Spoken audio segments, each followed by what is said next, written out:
story. So my approach to writing this album, The Fire Within, has been really different from my past albums. Typically my process is usually that I just write as inspiration strikes. I don't usually have any sort of rhyme or reason to naming the songs. It's just whatever happens to inspire me at the time. That's how I wrote Illumination, and that album took me 4 years to write.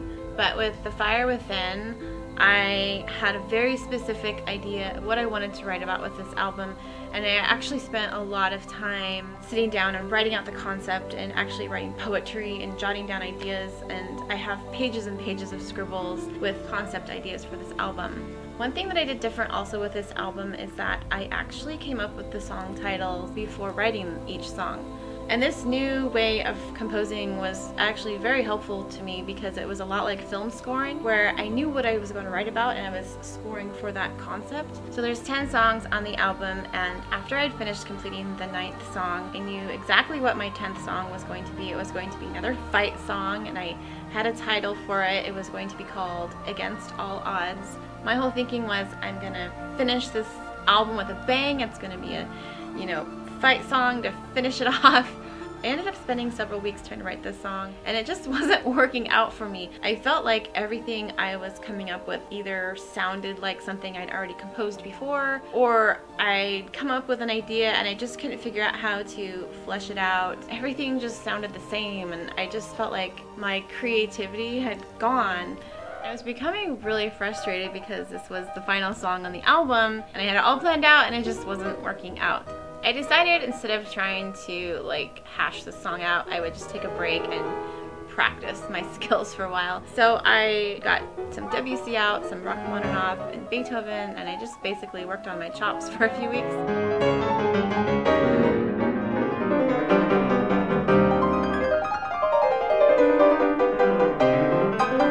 Eventually I found a chord pattern that I really started liking, and I was playing around with it and came up with this pattern. And my husband was listening to it, and he stuck his head into the room and he said, "Hey, that sounds really beautiful. You should keep going with that idea."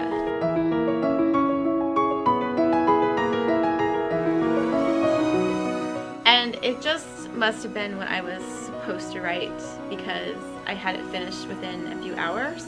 And it's not my usual style. If you know anything about me as a composer, you know that I usually gravitate towards minor keys. And this song is very happy, major keyed, and it's just not usually what I tend to write. It was definitely what I was inspired to write.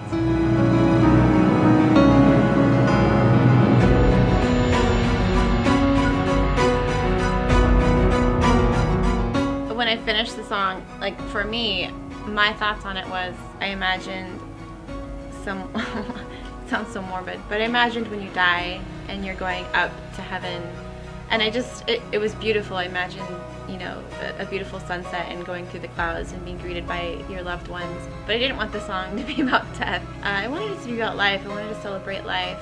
After kind of all the spiritual feelings that I had centered around the song and the meaning behind it and the inspiration, I decided to call it Glorious.